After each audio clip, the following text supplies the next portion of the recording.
Our in-studio guest today had a sex change she deeply regrets. Children in the United States are endangered by mass genital mutilation, something previously known only in primitive and theocratic societies. The U.S. Supreme Court ruled last week that states have the authority to pass laws against this abuse, which is cloaked in compassion. By manipulating language and calling it gender-affirming care, this crisis became a common practice that concerned physicians call a social contagion. Our guest, an expert on the issue, calls it cultural psychosis. She would know, having fallen victim to this herself. Created female, doctors performed surgeries trying to make her a male. She lost her breasts, ovaries, uterus, and began living a nightmare. Known today as Evan De La Cruz, she joins us in studio to explain the horrors of a sex change craze that amounts to a severe form of child abuse. Hit it, George.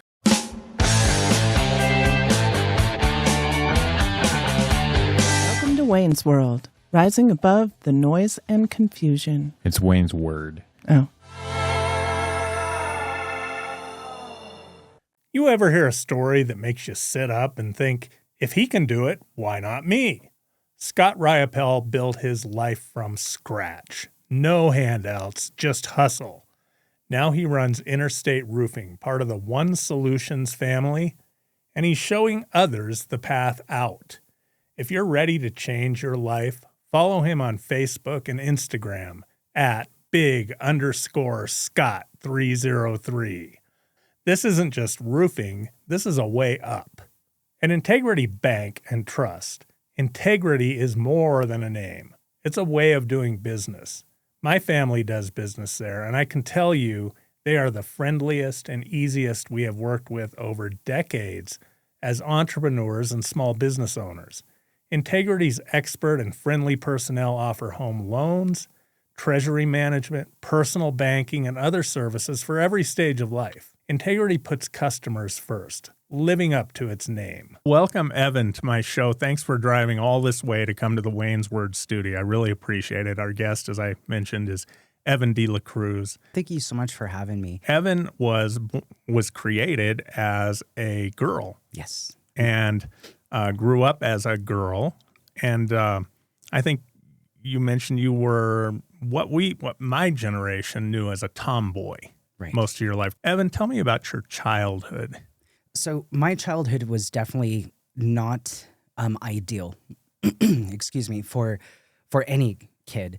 I grew up with my father, and my father was what I would call now like a malignant narcissist. Some of the stuff that he did to us, I would say borderline on torture. What part of the country were you in? So I was still in Colorado. Okay. Yes, and this was in Denver, Colorado. Okay. So we lived with him. First, my parents were together, and then they had a divorce because there was a lot of abuse of him basically beating her and also us. My mom even has a picture of when I was a little kid. I was probably maybe a year and a half, 2 years old. And I'm in a one of those little cribs, and I'm just sitting there, and she's like, so the story about that picture, she's like, is he made you cry on purpose and then wouldn't let any of us come comfort you. And he just said, leave her alone and let her cry it out. And so as we got older, the abuse got worse. So once we left my mom's home, because she was dealing with basically alcoholism, she just didn't really have her life together once that divorce happened. And so we went to go live with my father. And he was a very crafty man, so he ensured that we had a psychologist, all the right things. He always presented very well. So once we lived with him, everything changed. He started to, it started off first as spankings, which he felt was necessary. Then it was slaps across the face. And then it was using his belt, and his belt had his name across it. And he would whip until he saw his name. And as time went on, basically he was the kind of guy that would tell us, I'm not going to stop until I see blood. So he was that type of individual. And during this period of time as well, I was also experiencing sexual abuse. And it was from my uncle, and he was developmentally disabled. So I really relied on the family to keep that in check, but that didn't happen. So eventually I spoke up. And that's kind of like my pattern in my family is I speak up. So I become the problem. I spoke about the sexual abuse. We went to court, and the courts failed us constantly over and over, and I don't know how. We had photos, we had everything to show the abuse that was going on, and somehow we would still end up back in his house. So with the sexual abuse, when I went into the truck after that court appearance for him, when I sat into the truck, he told me, he's like, so your uncle touched you? And he was like, whose fault do you think it is? You sat in his lap. Who said that to My you? father. So then I took on all that responsibility that it was my fault. I brought this upon myself. My sister who went through it, that was also my fault. My cousins who went through it, that was also my fault. So there's all these things that are going on psychologically that are just starting to chip away at me. You know what I mean? Yes. I have family who are rejecting me. And then as I'm getting older, because I'm starting to realize it's not safe to be a girl because you could be taken advantage of. You're not safe. Men are way stronger than you. You know, so I'm starting to now develop more of this like tomboy persona because I'm trying to protect myself. I don't want to be attractive. Even when I was like 9, I was thinking about these things, you know? So as that started happening, I started playing with boys more. I started just like hanging out with the guys more. My father, he was very crazy. And so he would drive by our school and he would see where we were at. And he would see me playing with the boys. And so I would go home and I would get beat for that. And so from that point on, I was forced to wear dresses. I was forced to wear white or very light colored dresses. So he was troubled by you being a tomboy and Exactly. playing with the boys. Yeah. Right. And wanted to prevent that. So there was all these things about like where basically you're not accepted. You're not welcomed. Whatever you bring into the table is not okay and you'll be punished for it. So I'm trying to stuff down all these bad things about myself, you know, and those are not a great concoction for growing up as an adult in the future. So as I'm growing up, I finally leave his home. I go and I go live with my mother. What age are you approximately? Now I'm about 11 or 12. Okay. So I lived with him for probably about 6 years of literally a living hell. Like even as a child, I had ulcers just from the stress that I was experiencing every single day. I'm so sorry. It's painful to hear about, but I think a lot of people out there, unfortunately, have similar stories and can relate to this, but it's almost hard to hear. Right. And some of the stuff created, like when I went for therapy in the future, it was for complex PTSD. There's generalized anxiety disorder. It was just all these, because my system's shot, you know, and living with my mother was no better. She was still very much an alcoholic. She put us in very unsafe situations. It further escalated that disconnect with myself, you know? So as I'm growing older, I'm realizing I'm just not really accepted by my family, especially being butch and being a lesbian, because I came out when I was about 16 or 17. And my mom didn't really accept it, but she was just kind of tolerant of it. The first time that I ever heard of a trans person, and this is where it really started for me, I was in a gay youth group. And that was when I was in high school. So about 17 to probably about 19, I was in this group. I met this person. Her name was Tiffany at first, and she's another butch, you know, lesbian. We're hanging out and all that. And then just one day she showed up and she didn't have breast.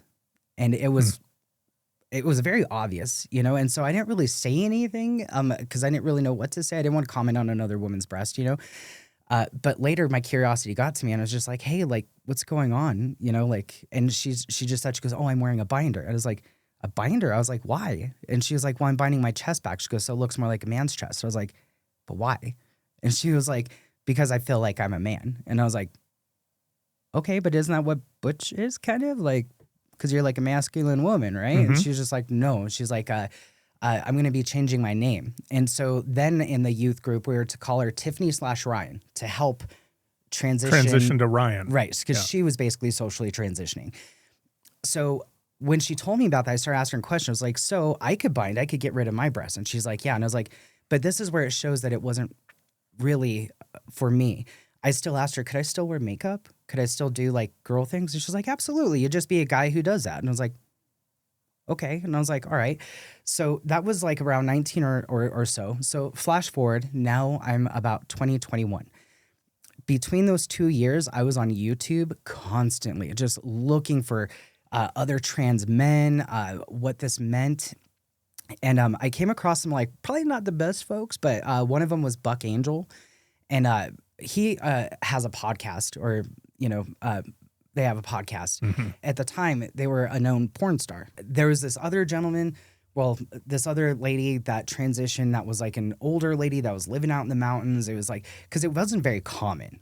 Right. Back then, this was on the margins. Right. Like I had to go searching for this stuff. And back in that time, that's where it's different from now. Because back then, you were trying to blend in. So once you passed, that was it. You never talked about it again. You never brought it up again. You wanted everyone to think you were, in fact, a man. Right. A young man. Right. You didn't want to stand out as not someone who became a young man. Exactly. Exactly. Through that research, I was like, you know what? And I didn't know this then, but retrospecting now, I realized that at that point in time, I realized like, okay, if it's not safe to be a woman and men are considered more valuable, that's what I need to do because I want to feel valuable. And you had never been valued as a girl growing up. No. Nobody accepted you who you were. Right. I had not even a value as a person, much less a woman or a girl. And especially as a girl, it just meant that I was a target. And that's what I grew up learning. It was not safe. Basically, I found a way to hide. That's where the disconnect really first occurred. So when I found this out, that's where I researched. I found Dr. Rachel St. Clair. She was at the time in Denver. I went to go see her, and part of the criteria, and so I researched it. Part of the criteria is that you had to live as a man for a year. I didn't do that. Or forgive me. In order to get surgery, you had to live as a man for a year. In order to get the testosterone. Okay. You had to live as a man or you had to be in therapy for a year about this specific issue. Then you had to live as a man for 6 months. After that, then you could go see her. And then you had to see her for 3 sessions. And these were her guidelines. It wasn't a law, I assume. I feel like it was part of the health criteria at the time before you could even get something like that. Because I feel like you had to hit those stages. Yeah. But I didn't know it was up to the doctor whether or not they adhered to those. You know what I mean? So I went to go see her. I went in there and I could tell right away that she was trans. But I was so desperate to get this because I just wanted to be accepted. I just want to be loved. That I was just like, I'm going to do anything. I was desperate. So it was like when desperation meets compassion kind of thing, you know? And so I lied to her. I told her, I was like, yeah, I've been in therapy for a year and I've been living, as a man for 6 months.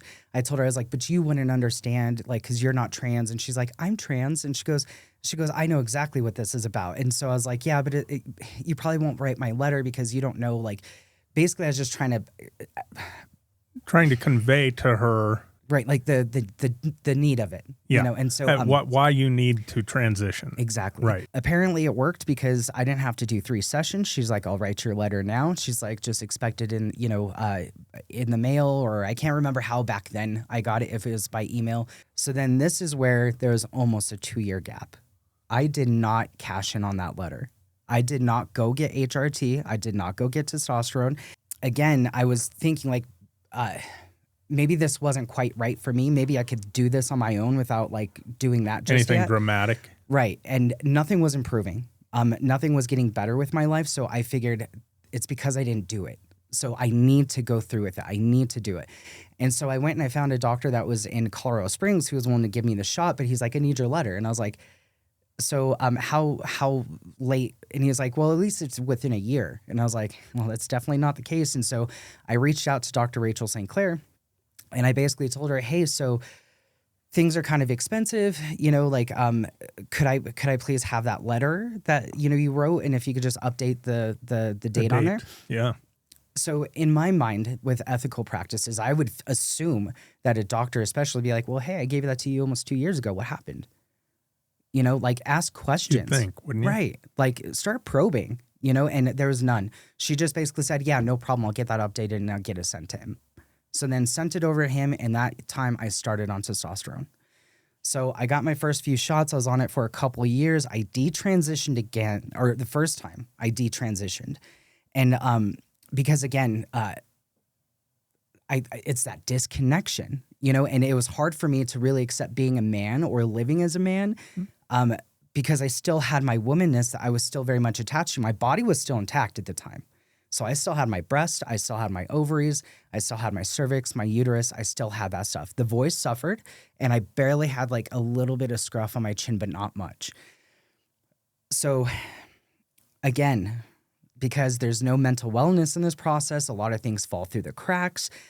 I fell through the cracks. So I, again, went seeking for someone who could get me testosterone. So I found someone who was in Pueblo, who was an endocrinologist, and she basically told me flat out, I don't know how to treat you. She's like, well, what were you on? And I was like, well, I was on testosterone Cipinit. She's like, well, how much? And I was like, well, it's basically like, I can't remember the amount of the shot. And I was like, it's intramuscular, into my thigh. And she's like, okay. And she just wrote it out and gave it to me. And That's simple. That's simple. And then I went, cashed it in, started back up on that. But then I doubled down. I figured because I wasn't whole in that sense, not realizing I wasn't whole on the other end. You know what I mean? But since I was following this false sense of trying to fill this void, that's where the surgeries came in. So the first surgery, I had a complex, and I thought if I really disconnected from my womanness, that meant my period. If I could get rid of that, that for sure will help my mind feel I'm a man. I'm a man. And so I had my ovaries removed. And again, this is where the cracks and where I wish there was more gatekeeping that was done, because compassion is appreciated. Ethics are more appreciated in the long run, So when I went into this clinic, there was a nurse that was there, and I basically told her, I was like, I'm transitioning. Basically I gave her the thing about how this is like impacting my life, impacting my mentality, everything. And basically her compassion came out, and she's like, so basically we have to find something, wink, wink kind of thing. We have to find something to get rid of your ovaries, right? And I was like, yeah, because at the time I had Blue Cross Blue Shield, and they had no transgender cares. A lot of insurance companies still don't, I understand. And so a lot of things are reported to the insurance company as something other than a transition procedure. Right. Exactly. And that's what happened on this one. What did they report? Do you recall? It said I had fibroid tumors, and I had plenty of them that caused enough issue to remove my healthy ovaries. And that wasn't true. You didn't have any tumors. I think I had small ones, but those ones could have been removed. And most women have fibroid tumors. So it wasn't anything unusual. No, you could. There's procedures, I think even laser procedures that could just and just take them right off. Instead, she was like, well, look what we found. She goes, look at that, look at that, look at that. She's like, we're going to get them removed. I was like, thank you. So, and in this do you feel like she was dishonest with the insurance company? Now, if it's just black and white, yes. Because if it was a procedure that could have prevented removing my ovaries, why did it go to the extreme? And in this process, when I did it, because right now, as we'll talk about how it's so accessible now, back then it wasn't. If you found someone to work with you, you stuck with them. So sometimes that meant you rushed processes, or you didn't listen to your intuitive senses. So this gentleman, and his name was Dr. Jennings. This guy, when he first walked in, he looked a mess. And he told us right away that he was going through a divorce. He was sleeping on a couch. He wasn't sleeping very much. Already, even that young, I was just like, why am I hearing about this? This is not a good idea. But then the other side was just like, you have to get it done. And so I opted in to have this guy as my surgeon. He gave me the surgery, and it was supposed to be laparoscopic. So no like cutting me open or any of that. After the surgery is done, it was about 8 days later. All of a sudden, during this period of time, I started having some really strange things that were going on with my body. Not only was I in extreme amounts of pain, like almost bringing me down to my knees, I started, and forgive me if this is too descriptive, but just so everyone understands how dangerous this stuff is, I started getting gas that was expelling outside of my vagina.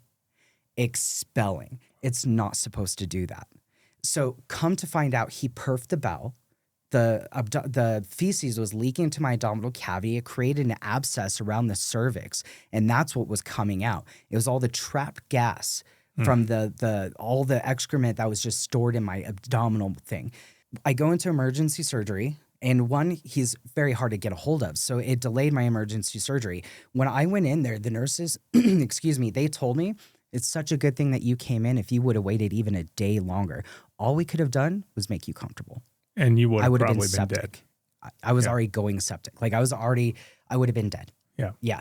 And so I go into the emergency surgery. One of the biggest fears I never told anybody is ileostomy bags, because I'm in the healthcare field and I would care for all of those. And just for some reason that just stuck out in my mind. Like I I hope that never happens to me. And it happened. I had to get a temporary ileostomy because they had to reroute the bowel. I had the bag on my side. I died on the table, so I wasn't breathing on my own. When I came out of that surgery, I just had it felt like a leaf blower in my face. And they're like, let the machine breathe for you. You are not breathing on your own. So it was this whole terrifying experience. After that was done, you would think that, okay, maybe that's it. I went and had my breast removed shortly after, and then basically finished the deal, and then had them removed. I believe that was like 2015. So pretty much all of your woman parts are now gone. Exactly, except for my vagina, thankfully. I never went that far, and even some of those look so botched, and it is just so disgusting what that surgery even looks like. I didn't even want to put my body through it, and I'm glad I didn't, because even with this, who knows what that I mean, you been. know this because you know other people who are going through what you're going through. So you've seen the results. And I've heard of people who have died from it. I call it a social contagion where this is sort of a popular thing to do, and it's considered a compassionate and good thing to do if your child is exhibiting any signs of having been born, so-called, in the wrong body. Right. You called it a social psychosis, I believe, when we spoke earlier. Yeah. Cultural psychosis. Cultural psychosis. Tell me a little about that, because I will tell you it is a trend. I know here in Colorado particularly, but across the country. Colorado is very progressive. We tend to do things a little earlier here. There are a number of cases I know of where school teachers and counselors have encouraged children to get sex changes and keep their parents out of it. Right. And so I think there's a lot of pressure right now on young people to question whether they were properly created in the first place. Now, you were taught that you weren't through an abusive family. Right. But I think a lot of other people just don't feel like they fit in. I mean, childhood is hard. It is. Tell me what your view of the psychosis that you're talking about. Right. And so why I feel it's like a cultural psychosis is because it's become part of our culture, and it's part of our culture to dissociate. And that's what people are encouraging people to do. And I know there are people that may have the best intentions, and they think they're being compassionate and kind by participating in this overcorrection of care, but it's not the right thing. And I think most people who act out compassionately are afraid to be called transphobic, are afraid to be on the outs, basically, where they're not seen as a kind or compassionate or nice person, where it's like, but you don't know the damage you're doing by playing a false part, because that's your false facade. But you're helping perpetuate putting these children in really bad situations by making them feel like they're dissociating, that they're not connected with their bodies. There's many ways to be a boy, many ways to be a girl. Why does a girl who's not presenting very girly now has to transition over to be a boy in order to be accepted? I mean, that seems like a really dramatic thing to do. Even you were 21, right, when you did this. Now there's in the criminal justice system, on the progressives in the criminal justice system, we just had a legislator here in Colorado arguing that you're not really an adult until you're 25. So if you murder someone when you're 24, you should not be treated as an adult offender, but a juvenile offender. That is a movement in this country right now, that you have to be 25 before you can really be fully responsible for whatever horrific crime you may have committed. On the other hand, the same progressive movement is telling us that it's a big advantage for a 13-year-old or an 8-year-old to begin transitioning pre-puberty. Right. Mind you. Having done this at 21, what would you think of somebody who makes this decision at, say, 12, 13 years old? I would say that the child is not sick, but their parents are. And the parents, I think in a lot of cases, there was a letter from a parent involved in the Tennessee case in the New York Times yesterday. And I could tell by the way this letter was written, this mother really thought she was doing the right thing by helping her daughter transition at a young age. She really thought that this was helping the daughter, and I think she thinks that to this day, and that any law that would bar her from doing that is outrageous. But I will tell you, I'm a father of 6 children, all boys, And I don't care. I'm going to love them no matter what. They're all young adults, and I've got one teenager in the house yet. But if they grew up gay or transgender, I'm going to love them the same, unconditionally. But I will tell you, if I were part of this social contagion, as I call it, and you call it cultural psychosis movement, I would have been encouraging several of my children to transition at an early age, because I have boys who played with dolls, boys who like to play mostly with girls, Right. boys who acted like girls. If I had been caught up in that movement, before he ever experienced that, I might have had him transitioning. Right. And puberty is something that you get one shot at. As Dr. Morell explained to me when he was on this show, Right. you get one shot to go through puberty. And if you don't, if it's blocked by puberty blockers, which is a very common procedure now among young people, you're not ever going to have fully developed genitals. There are all sorts of things that you're not going to discover about yourself. I mean, this is a very natural part of human life, is to go through that transition. Right. And we're stopping it. We're stopping stilling it chemically. We're stopping it surgically. Right. I will say my whole life growing up, I started being a newsie, early in my teenage years when the Iranian hostage crisis was going on. I started paying attention to the news like crazy. I'd spend all study hall and most of my time at home just reading news, what's going on. And since I was aware, politically aware, it has been known to me that the State Department, one of their big concerns with other countries around the globe is genital mutilation of young people. Right. And this is often done for cultural and religious purposes. It's generally in underdeveloped societies. And our State Department has intervened and has done everything it can to intervene, to stop this from happening, even though it's not even our business. This is in other countries. But it's just they see it as a human rights violation. Right. Yet here we call it gender-affirming care. Right. It's the same thing. It's the exact same thing in many cases. Let's have sex reassignment. Yeah, so you put a different name to it. That sounds pretty good, gender-affirming care. Everybody wants to be affirmed. Right. As opposed to genital mutilation.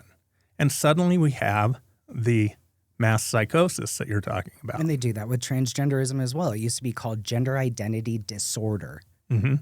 It was a disorder, but now it's transgender. Or gender dysphoria, which was a mental health condition, Yes. a mental illness, as you say. Yes. We don't treat that mental illness anymore. No.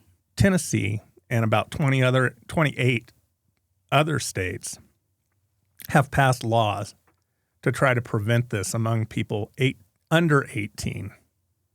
Wouldn't have affected you, even though you don't feel that you were fully developed at 21. Right. How do you feel about that? Do you think that children in Colorado and other states need protection from this? I mean, you made this mistake at 21. I can't imagine someone who's 14 Exactly. may or may not have gone through puberty. Exactly. And when I spoke at the Senate and at the House, I also brought up that point as well, where it's like I was 21 when I made this choice. Excuse me, still not 25, where my brain was fully developed, but 21 years old. And it took me 2 decades to realize that this was a mistake. And it was only because I went on my own healing journey to reconnect with myself, to realize that I made a mistake and I deeply regret this. And now you want to give that burden, because it's not a gift. You want to give that burden to a child, someone who probably wouldn't wipe their butt correctly if you didn't go and check on them, wouldn't take a shower if you didn't encourage it, and wouldn't eat the right foods if you didn't tell them to, because they do not make great decisions. Mm-hmm. Or children would be in the work field. We'd have children out there working, would have them making choices for themselves, but they do not do that for a reason. So that's why it's on us as the adults to be the ones who are rooted in reality, the ones who are the stability. But when all of us are crazy and we're bringing these children into this crazy environment, and that's why I call it a psychosis, because it's this encouragement of dissociation.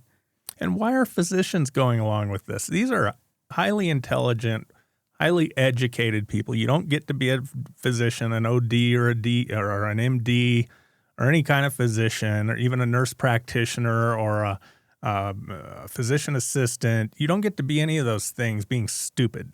Right. Why don't they?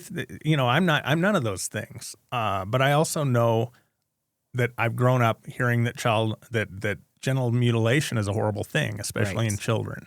Right. Why is the medical field going along with this? I feel that it's, in my opinion, I feel it's two things. It's one, it's either the pressure that they do or they are punished in whatever way that means. So they're forced to comply. And I think the other one is the money aspect. There's a lot of money to make off of this, a lot of money. Well, explain that, because I think you've required care from the time you started this journey. Right. And even now I'm on estrogen. I have to pay probably about $100 a month. Just to get my my estrogen, progesterone into my system, and I'll pay that for the rest of my life. With the testosterone, even through some of the insurances, I would have to pay, at the time it was like $10 a month, but prior to that it was $180 a month that I have to pay for my testosterone. The surgeries alone, I believe, the chest surgery up here, I believe that was $16,000. And that's not including all the anesthesia, all the other stuff. That was just cutting me open. Okay. Right. To do what? To remove my breast. Okay. But then, so you haven't done anything up there since you had them removed? No. Yeah. The idea is later on, I may have to get breast reconstruction surgery. You could get implants or something, correct? Well, they could probably use the fat from my stomach, actually, and just kind of move everything up. And then, and thankfully... And you've talked to doctors about that potential? Not yet. Okay. Because just in November of last year is when I stopped taking testosterone and started... Because once I know that there's a problem, that's the type of person I am. Once I know that there's an issue, I work on it immediately and I take action immediately. So that's where I'm saying it takes the integrity of knowing when you made a mistake to own up to it and then do your very best to undo it.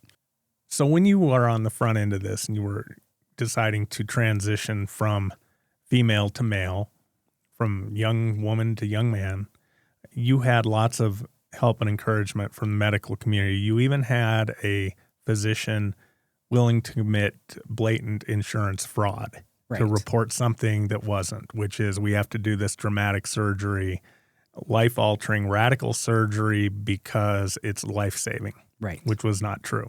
Correct. Total crap. Correct. Has that happened for you on the other end as you tried to go back to being the person you were created as, a woman? No. And there's no guidance. I didn't even find out until I went to a conference with Dr. Morrell that you're not supposed to stop your testosterone immediately. I'm guessing there's supposed to be a tapering. I'm not sure because, see, there's no information to it. So I just assumed that since I don't want to be on testosterone anymore, I should just stop taking it. So I had nothing in my body for 6 months. Like nothing. I was exhausted. I was tired. And not to mention, I don't know what that kind of damage did, but not to include the 14 years of taking a hormone that's not meant to be that high in my body, period.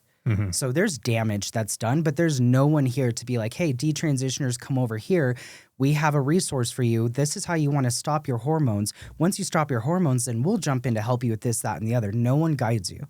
Do you even meet resistance? I stay pretty isolated within myself just because of like that journey that I told you about. The most resistance I find is usually online from other people, and it's usually the trans community. It's not the gay and lesbian community or gay, lesbian, bisexual community, because they're trying to do their best, like those groups like GAG. Where they want basically, and it's gays against groomers, where they're basically wanting that transgender and queer and all that kind of stuff to be separate from the gay and lesbian community. You know what I mean? So, so from the trans community, that's where I get the most heat from. I'm called like a TERF. I'm called a transphobic. They start spitting out hateful things where it's just like, you don't even see how hypocritical you are. That how dare someone misgender you or how dare someone disrespect you, but the only way you can communicate is disrespectfully. I mean, we have a law, and it was going to a fairly extreme level. It was cut back a little bit, but that makes it a crime to misgender someone, even by accident. Right. In Colorado, you wouldn't want it's inappropriate to, I think, judge someone and to look down on someone and berate someone for who they are and who they maybe became through a transition. I get all of that, but it sounds like it doesn't go both ways. No. Now who you are as a person who wants to go back to being a woman. Right. Because they don't want anyone to say that this doesn't work. You know what I mean? Because that's basically what it is now there's proof against this, that it's not a compassionate, caring thing, that it's an overcorrection of care, it's medical malpractice. Because one of the things that we talked about earlier, the only people who ever could be assigned a gender at birth are intersexed individuals. Because you could have a doctor who's a human who could make mistakes, who could just say, hey, this is more female presenting a genitalia or male presenting a genital, girl, boy. They may grow up and then be like, I don't identify with that. That doesn't work for me. That's where a transition comes into place. That's where I feel the protections of protecting their pronouns, protecting who they are, because they could have been seen as one person. We want them to be the healthiest individual in our society. That works for them. Right. The rest of us were observed. The rest of us were observed. Nothing was wrong with our body. There was no mistake with our body. You know what I mean? So that's why this whole thing I feel is going way out of control, and we're not going back to the beginning. And that's where I want people to go, because we have detransitioners who are coming out. It usually takes anywhere from, I think Travis was telling me at least 8 years before you could figure out that you made a mistake. It took me almost 20. How hard was it becoming a man? Now you've had the surgeries, you've been on the drugs, and you are walking around as a man. Right. Is that difficult? Yes. Tell me. So no one tells you how lonely it is to be a man. It is lonely. So growing up as a woman, I'm used to these social connections. I'm used to just connecting right away, talking, doing those kind of things. With men, you don't do that. Men don't communicate that way. Men are completely different. So it's very isolating. It's very intimidating at times, because I have to go into environments where other men are working, basically. So because I'm trying to play this part. And I don't think, I'm looking at you now, and I think you could pass as a man and nobody would know the difference, even though you're transitioning back to being a woman. I would imagine when you were really actively trying to be a man that nobody knew that you had been a woman. So I looked very androgynous still. And so I would get, and this is where we're kind of talking about where you want to hide. So I felt like I was getting what we call clocked, where people are kind of looking at me, trying to figure it out. Because it was really hard, because I'm very short. I had an androgynous face. I didn't grow very much facial hair, and even how I talked. And I would have to watch all my mannerisms. I stopped talking with my hands as much. I would try to be mindful of my position, my body posture, how deep my voice was, how I was talking to people, not making too much eye contact, keeping enough distance between each other, not being too close to one another. There's all these things that are exhausting. And being a man was not all it was cracked up to be. No, and it didn't solve any of the problems that I was dealing with, which was mental. I needed mental help. I needed mental wellness. I needed therapy. I needed guidance on how to heal myself. That's what I needed. I didn't need to be thrown into an environment that's not meant for me around, and especially throwing myself into basically the lion's den, because I was basically hiding to protect myself from men, but then that's all I'm around. Well, and that's what the Tennessee legislature and the governor of Tennessee, and this is, spread throughout more than half of the states now, are trying to say that a young person experiencing gender dysphoria needs counseling, needs help. And then if later in life they want to make permanent decisions, well, that's up to them. But as they are young people, the state has some responsibility to protect them from making huge mistakes like you did. Right. But also, in my opinion, if someone's going to change their body like that, to me, that counts as body modification. So that's like the same as like the guy who thought he was a tiger and the guy who thought he was a lizard. So sure, they could do body modifications, but I don't consider him a real tiger. I'm not going to say there's a tiger loose out here, we better call the zoo so they could put him back in his cage. I'm not going to, tell the lizard man that, go climb up in a tree and I'm not going to be doing any of that, because it's not rooted in reality. And you were not really ever a man, were you? You couldn't become a man. No, there's no way to become a man. Not even physically, not even culturally, not even psychologically. There's so many things that are so different between us. Even though I was like more of a masculine girl, like I was a tomboy, I was still a woman. and I still do woman things. And if someone would just told me, there's different ways to be a woman, you're good. I could reconnect with my body instead of going to the far extreme of completely dissociating from reality and thinking that I could become a man. So if those people later in life feel like they still want to do gender reassignment surgery, that's a body modification. There are no protections for that. I'm not going to call you a man. I'm not going to call you a woman unless you are those things, because it's not rooted in reality. We have a history of what they called minstrel shows in this country, in which men wore woman face and white people wore blackface, and they sort of pretended to be these characters that they weren't. Right. Now that's very much in modern society. That's very much frowned on. You wouldn't have one of those shows today. Blackface is not socially acceptable, nor should it be. Right. How is this different? I don't feel it's different. So let me go back to just men even claiming that they could have a period. When I spoke for the Senate, there was a gentleman that went before me that was claiming that he was on just the basic things that most women were on, estrogen and stuff that they use in their life. And it's like, yeah, we use that in our life when our endocrine system needs those supplements. Our endocrine system, not yours. So it's not you. And I love how this one lady from GAG said, women are born, not worn. So this gentleman goes up there and says, yes, I'm even experiencing menstrual cramps. So that's where I talk about the psychosis. That's where I talk about the disconnection from reality completely. This man who has testicles, who doesn't have ovaries, doesn't understand even basic anatomy, that the reason why we have cramps is because that egg is being dropped down and it's not being used, and the lining of our uterus is shedding and coming out. That's the cramps.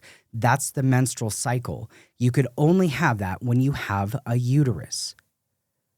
You don't have one, sir. You know what I mean? But he really believes it. That's where I'm talking about psychosis. And I think there are a lot of people who believe it.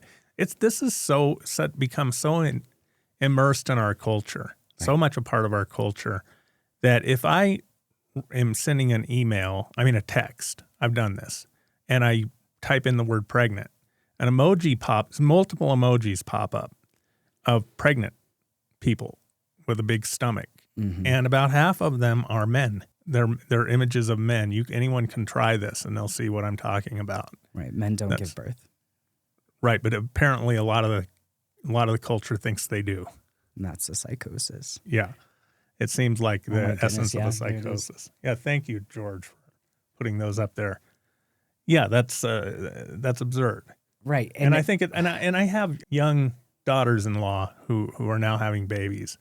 And they're completely offended by that kind of thing. They're not particularly political. They don't have any hard feelings against transgenders or anybody else for that matter. But when you're a young woman pregnant carrying a baby and you see that. Right. We don't have any male seahorses that are human. I'd like to know at what point in this long journey, because it sounded like it was very difficult becoming someone you weren't and trying to play that role for all those years. At what point did it reach a tipping point and you just said, this is wrong? I want to go back to how I was created. That's where I feel the therapy would be very helpful to people, or even a guidance of even research or books or any of those things that could kind of bring a person back to being with themselves. I had to realize there was a pattern in my own life, and it was a pattern that where I had to realize in my family, I basically played the part of the scapegoat in my family. Because I was the truth teller. I was the one that said, hey, this family's sick. There's something wrong with this family. When I started realizing that because I did that and it was wrong, I started to disconnect from myself for survival. So I realized the things that they hated about me, so I started stuffing them down. I started to separate and split myself from, and I started to create like this internal person that would basically do what my parents did for me, so I would not step out of line. I could stay in my family system. So I'm saying that the disconnection is different for different people, but that's where mine started. So when I went through that process, I started realizing that I was also gravitating certain relationships, certain people that would make me disconnect from myself. So finding out that I had a disconnection, all of a sudden then I was like, okay, well, now it makes sense why over the years I was playing with my gender. So prior up to last year, November, I was like playing with makeup, and I was like putting on makeup, but still had the scruff, kind of like what you see now, like the they, them, the middle folks. Mm-hmm. And so I was the middle. So now I'm starting to like kind of playing back with my femininity. I started realizing that disconnection from my feminine self. And so as I'm starting to try to integrate that, I'm realizing that maybe this wasn't for me, but I'm not sure. And so the thing that I did is that I did the scary thing, which was I looked up the opposing views. Why are you saying what you're saying? Why are you saying that I'm sick? Why are you saying that this isn't a real thing? Like, why are you saying these things? They're hateful. They're mean. You know, like, let me see what's going on. And at least to like really like validate that I'm on the right path for who I am and you guys are wrong. And when I went on that, I realized that there was a whole compassionate group of people that had the research. Though this is so widely cultural acceptable now and almost encouraged in the medical community. I know of hospitals that have web pages up that are actively advertising, you know, trying to woo customers, children customers. These are children's hospitals in many cases, to go through gender transition or gender-affirming care, as they call it. Now, in the Supreme Court ruling in Scrimeti, the majority ruling, they cited some evidence that this is harmful, therefore giving the state a compelling interest to intervene. One of those was the World Health Organization has flagged such practices in regions of Africa and Asia as child abuse. Yes. A stance echoed by the State Department's human rights reports, which I was referring to earlier. We've worried about this around the globe forever, and now it's a fashion trend in the United States. Exactly. The American College of Pediatricians argues that mental health counseling, not medical intervention, is the proper standard for gender dysphoric children. It cites a 90% suicide rate among affected youth tied to pre-existing conditions rather than denial of gender-affirming care. So in other words, the American College of Pediatricians thinks that this type of care, these sex changes, cause suicide. Yes. Did you ever have suicidal ideation? Absolutely. And I still do, honestly. But when I went through my transition, you have a temporary period of where you feel elated because all those things are lining up for you. You know what I mean? So there's a temporary, maybe like a year or two, maybe 3, where you're like on top of the world. And plus you're taking testosterone. It makes you feel good anyway. But then after, the reality will start to set in. And even then, it didn't help. I started to drink more. I became a full-blown alcoholic, functioning alcoholic. I was drinking all the time. And I tried shooting myself with a shotgun one time. I've tried hanging myself. I've tried overdosing. I've even drank chemical cleaner, you know, just to end the suffering. Wow. So it doesn't help anything. So on the other side of this debate that we're having in this country, it's increasingly a debate, especially given the Scrimeti decision of this week in the Supreme Court. The other side cites a lot of, they cite studies that say, well, this reduces suicidal ideation. Sounds like it maybe did for you for a short time. I'd like to go back to the origins of where this all began, because this is a fairly, aside from the genital mutilations that have gone on for centuries in primitive countries, right? In the United States, in the civilized, in the developed world, this is a new phenomenon. How did it start? Have you looked into that at all? Yes. So when I was doing my detransition, that was the biggest factor. There's a quote from a gentleman. He says that a person's ability to heal is directly correlated to their ability to be honest with themselves. And so a lot of these folks are just lying to themselves. And so what got me to have the epiphany, the truth in my face, was I found an article that talked about where this all began. And it began with a doctor named John Money. So how the article... An American doctor? A UK doctor. UK doctor. But he, I want to say that he was at Johns Hopkins. Like, I feel like he was like a pretty up there doctor, when he came over into the U.S. So how this article went, and this gentleman even went on to Oprah to talk about all this. So it's something that anyone could look up. So John Money was a doctor in the UK. He had a theory, just a theory, that gender was a social construct and it didn't really exist. And that if you took a child and just raised them as the opposite gender, they would grow up and be that person. Well, that just seems patently absurd on the surface. And admittedly, I have no formal medical training, but boys are entirely different than girls when they're born. Yes. That's not in dispute. It's not a social contract when you have a son in the delivery room and this person has a penis, or you have a daughter in the delivery room and this daughter has a vagina. Right. And I can tell you as a grandfather, I have 3 grandchildren. One of them's not born yet, but I have a boy and a girl about the same age. Love them. It's the greatest thing that's ever happened since having my own children. And I couldn't be more thankful for anything.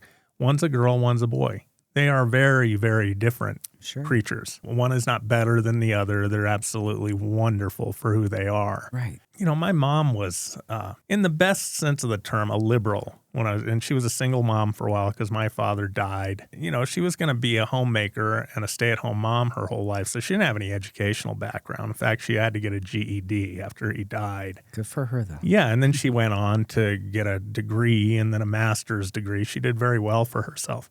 But when I was growing up, she played this album for us. It was always on in the house. It was called, and people my age might know about this album. It was called Free to Be You and Me. It was produced by Marlo Thomas. Marlo was famously liberal, democratic, the daughter of Danny Thomas, who, you know, founded he was a great man. He founded these hospitals that help children with cancer. You see the commercials on TV to this day. Yeah. And anyway, she was an entertainer, a celebrity, and she had a list of celebrities, including a young Michael Jackson and a Roberta Flack and all kinds of big-time stars do this album. And it was full of songs. And, you know, the whole idea was free to be you and me, whoever you are. And there's one scene on the album where these 2 babies are born, and they're in the delivery room talking to each other as if babies could just talk, you know. And you're a boy and I'm a girl. And then Michael Jackson and Roberta Flack do this song, You Don't Have to Change at All, which is kind of absurd to listen to now because Michael changed quite a bit. But it was like, you know, whether you grow up tall, whether you grow up short, whether you grow up pretty, you're perfect the way you were created. That was the message. And that was a big progressive message at the time. Right. Now, it's certainly a different message than the progressive movement carries today. Right. This idea that that somebody's born in the wrong body, I can't relate to, maybe because I'm an old guy and I grew up with that message that everybody is even a child with Down syndrome is a very valuable person, equally valuable in the eyes of God, the creator, whatever you believe in, as anybody else. And we're moving away from that. Right. So tell me more about what you have found in your research that may have led us down this path. So there was a family here in the U.S. and basically had 2 twin boys, and they basically had to go get a circumcision for their health benefit. So when they went to the doctor to go do it, the doctor who did it put the setting too high and accidentally castrated the little boy named Bruce. So Bruce basically had no penis. His brother, thankfully, the parents were like, well, leave the second boy alone. And so they're like, and we don't know what to do. Like, they were basically devastated. In desperation, I think they somehow crossed paths with John Money in his articles saying that you could transition anybody. And so they thought this was probably the best bet that they could do for their son. So they contact this guy. This guy basically then is like, this is perfect. I have 2 twin boys. I can now perform my theory that this is a social construct. And so he convinces the parents that this is the best thing to do for their son. So he lied and manipulated to them, predator nature, lied and manipulated to them so he could create his study. Narcissistic predator behavior. Right. All about him and his weird belief. Exactly. His perversion. And so he takes these 2 boys and he does like a rudimentary, I think, surgery on Bruce's genitals to kind of get them kind of somewhat looking female. And then I believe that he removed his testicles. So then they could start the chemical, the hormone part of it. he told the parents from this point on, never mention to him that he was Bruce. It's Brenda from here on out. Never mention ever again. So over this course of, I believe when they stopped seeing him, I want to say that Bruce was probably about 14 or 15, I'd want to say. So over this course of this time, this pervert, John Money, was having them take poses, sexual poses that a man and a woman would do together. He would make them enact it. He would take pictures of it. He would molest them. And so these boys started showing distress about going to see this guy, obviously. And eventually they're like, we don't want to see him anymore. Don't make us go. And the mom was just like, I'm not going to make you. But there's also something I got to tell you. So then she tells the boys that basically Bruce was never Brenda, and that he was also a boy at that time. The other boy couldn't handle, obviously, all this stuff that he went through. So he got on drugs and then later on overdosed. Bruce, I think, changed his name to Jeremy. Overdosed and died because of the trauma he experienced. He couldn't cope with it. So then Brenda changed his name to Jeremy. I believe that he even got married, went on Oprah, tried to talk about this and tried to bring some sort of light to this, and it never came to be. But mind you, this was one study on one individual, and it was failed. Not only did the other participant kill themselves, but so did Jeremy. He eventually ultimately killed himself. Yes, committed suicide. So it was a failed study off of one person. What kind of science, responsible, ethical science has ever been done off of that? But this John Money would make and falsify these documents that basically said these were successful trials. These were successful things. And this is some of the research that's being used to push the gender ideology. It's not a real thing. And that's why I say, even though people are like, and I feel the compassion, even when you're like, even if I had a kid that was trans, I wouldn't care. It's hard for me at times because where I'm like, but that's not a real thing.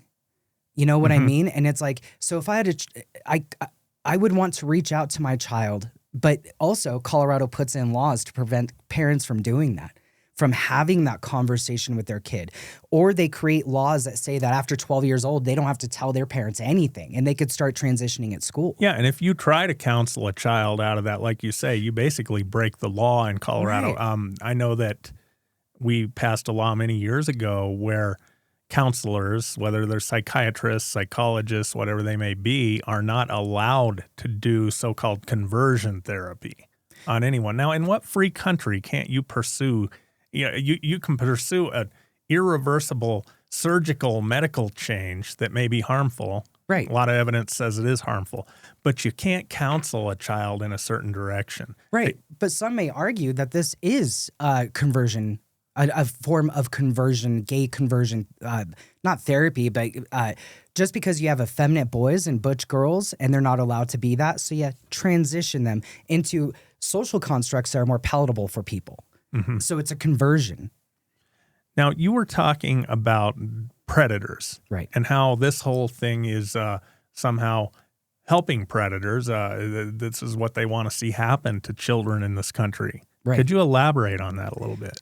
So this, I feel, becomes like a web of sickness. And it's kind of like when you get sick, you don't get just one symptom. You might have multiple. And more viruses look for the right environment to grow and thrive in. So I feel that happens with people who are disconnected from themselves. I don't believe people are broken, but I believe they're disconnected. So when you have that disconnection, I think predators just know how to sniff that out. So you'll start to get people like pedophiles who want to come into this field, who want to, medically transition children, who want to make a boy into a girl. You have people who are experiencing autogenophilia. That's why you have like these 50-year-old men who are dressing up like 7-year-old girls, and they're doing these really creepy poses, and they act really creepy. That's why you have people who are in the middle. That's why you have people who will get top surgery but have no nipples now. You know what I mean? So forgive me, that's a different situation, but talking about the predators. So I think what they do is they look for the disconnection, they sniff it out, and then they get into there. And where you see the abuse is in how they do this. So let's take example for schools. So when you have children who are in the schools and you see the disconnection, meaning families may not be as healthy as they think, because there are generational things that are passed down to us, which means that most of us don't know how to emotionally regulate. Most of us lack emotional intelligence, emotional maturity. There are a lot of things that are missing emotionally in families, I feel. Mm-hmm. So there's a disconnection. So since that disconnection is there, when they're at school, they know, don't tell your parents. Okay, I won't tell my parents. You know, and then that's an exciting thing for a lot of children because they feel like they're under the thumb of their parents. Right. And there's a certain freedom that comes from a responsible adult, a supposedly responsible adult in a school system telling you, you don't have to pay attention to them. A groomer. And that's where I talk about predators. So you get these groomers in there, you know, that are like, oh, you don't have to tell parents, you don't have to do that. They remove the psychologists out of schools so they're not able to get help. They put in laws into place that say that parents can't talk to their kids. They can't tell them other information. It's like you remove resources from your victim. You isolate your victim. So it's easier to prey on that person. That's what I see. Just these clusters of isolate the victim, isolate the victim, isolate the victim.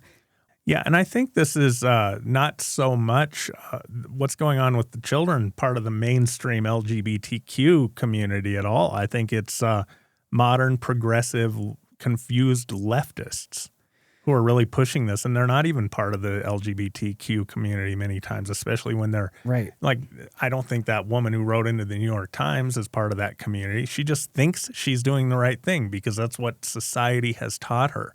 But now this has gone so far, this sexualization of children, that we are literally having debates, open debates, and they are ugly debates in school districts across the country about books in the libraries, in elementary school libraries.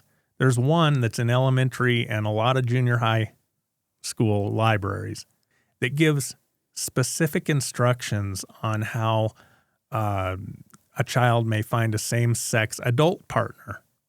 A same-sex adult partner, that's rape. Do you see what I'm talking about? And this is in about? our schools, and we're debating whether it's, and we're talking, oh, you take that out, that's censorship and book banning. No, it's not. Every library determines what's appropriate and what's not appropriate. But this is in our kids' schools, and it says, download this app, and it names the app, how to find it, and then arrange meetings at a bar. This is in children. Libraries in our schools, and we're debating whether it's appropriate. It's not a big surprise that somebody might try to tell a 10, 12, 13-year-old to go and have a sex change before that person even has any idea what his or her sexuality really is. Well, and see, that's the thing. Kids change, and they play with their gender. Like all kids, like even when you said with your kiddo, it was, you know, playing with like where you thought at first, I'm going to have an effeminate child, and that's okay. But then all of a sudden masculinized and just evolved and changed, you know? So they change all the time. Yes. They change in young adulthood. I mean, I have young adult children who change dramatically from year to year. How many Facebook posts do you see where it's just like, I'm not the same person I was a year ago? Yeah. And if you take permanent action based on who you are in the moment, it better not be severe. It better not be something you could regret later in life. I mean, like tattoos are an obvious example, but that's not, you know, okay, so you walk around with a tattoo. But you could get tattoo removal. True. I'll never get my breast back. I'll never get my ovaries back. Correct. Yeah. So it's quite a bit more of a dramatic thing than that. When you were talking about the doctor and his theory and how he had to prove his theory true by altering this boy into a girl, you know what that reminded me of? A documentary I saw not long ago about the guy who came up with the lobotomy and pushed this for decades.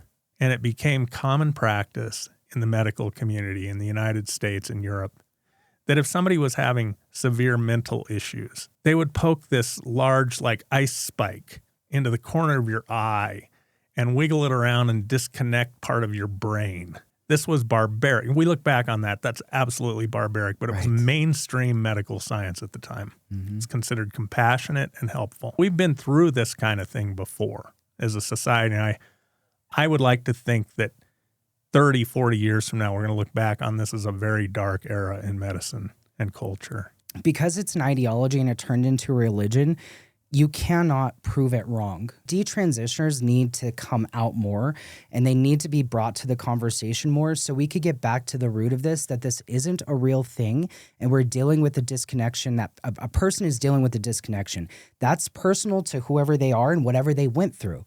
But that requires therapy. That requires guidance through that process to reconnect with themselves. This transition only goes for intersex people.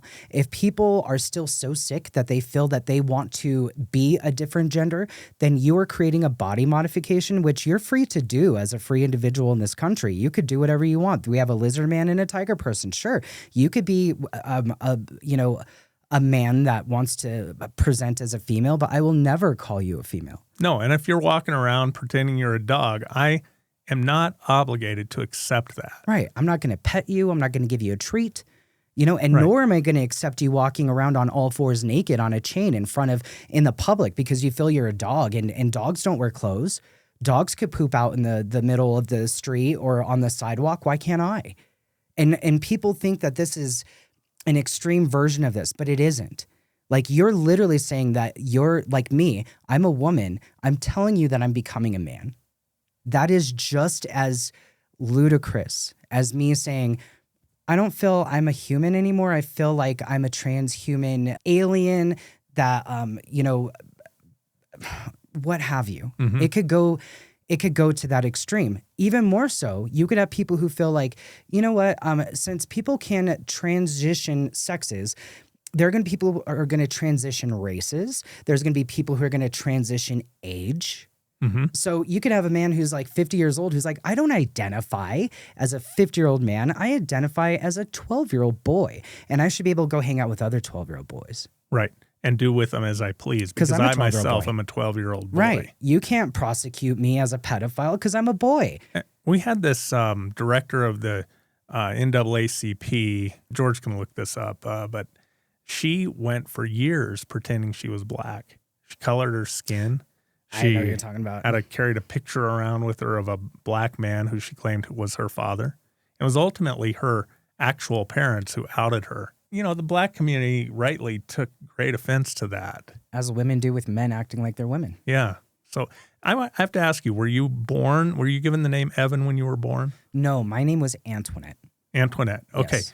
And you're going to keep the name Evan even though you're transitioning back to being a woman? No. Okay. I'm going to change my name eventually, but just for right now, just because of my work and everything, I'm just keeping everything as it is. Driver's licenses, bank accounts, all of that is going to be a hassle, isn't it? It is. Yeah. It really is. I can imagine. Yeah. So, well, is there anything else you want to discuss about this? I wish people would have more compassionate conversations with each other. And I wish that people had enough healing within themselves to want to be honest with themselves. And even for the people who think they're doing the right thing, they must understand that this is an overcorrection of care. I think that when the gay and lesbian movement happened, there was so much hate to being gay or lesbian at the time that I think people don't want to go through that again. Right. So now that this trans movement is happening, people are jumping on the bandwagon of wanting to be supportive and wanting to just, we're here for them, we're here. And it's like, I understand your compassion, but you don't realize the damage you're actually doing. I love that about this country in some ways, that we don't want to be hateful. We don't want to go back to the days where white people abused black people. Right.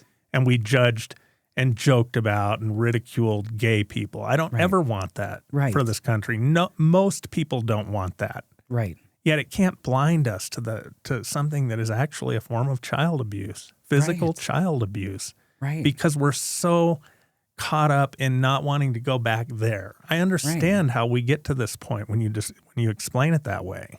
And not only the child abuse, the medical malpractice, it's leaving the people, insurance fraud. Right. And it's like, and you're pinning these people in this bad situation, and then you're pretty much like, all right, you're on your own now.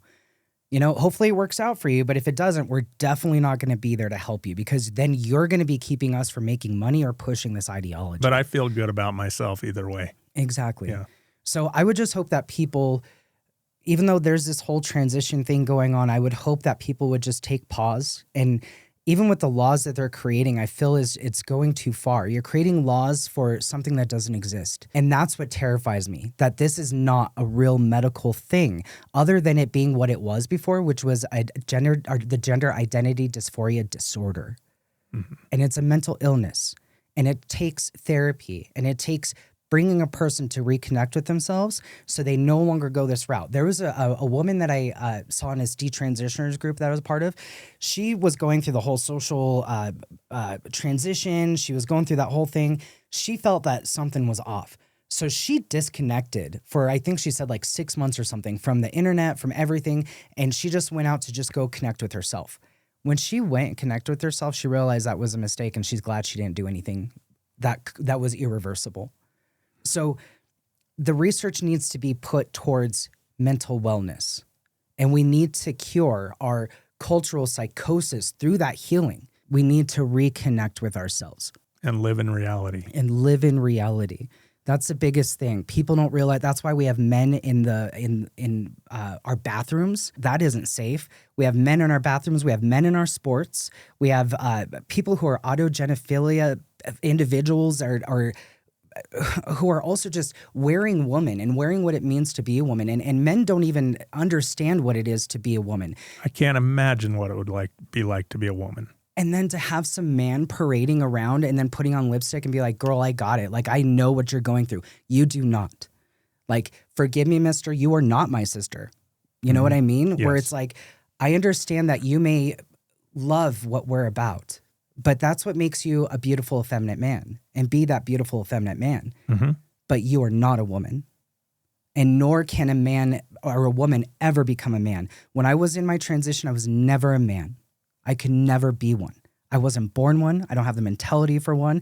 I don't have the drives that drive men. I don't have those. I have different drives. We need to function within those, and those are beautiful gifts. You know, it's a beautiful thing, and it's a sacred thing to be a woman, and it's a beautiful, sacred thing to be a man. I just want us to be in those vibes and just stay where we belong, just because that's where reality is. Free to be has, you can look at it two different ways, but right. I think we should just accept who we are when we're born. And focus on mental health. Absolutely, and don't judge.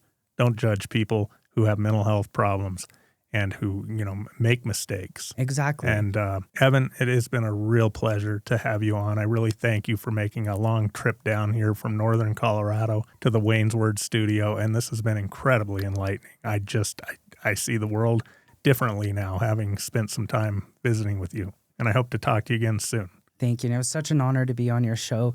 And if there are any detransitioners out there, I do have my Facebook and my X platform, and it's just my name, Evan De La Cruz. They're welcome to reach out to me. So if they go on any of those platforms and they look for Evan De La Cruz, and then your picture will show up, so they have the right one. And you'll see the tattoo, so it's very obvious. Yes. Tattoo on the chin. That's a giveaway. Yes. For sure. But reach out to me. Let's talk. Great. That would be fantastic. But thank you so much. Let's make a better world. Good to meet you, and I hope we keep in touch. We will. Okay, great.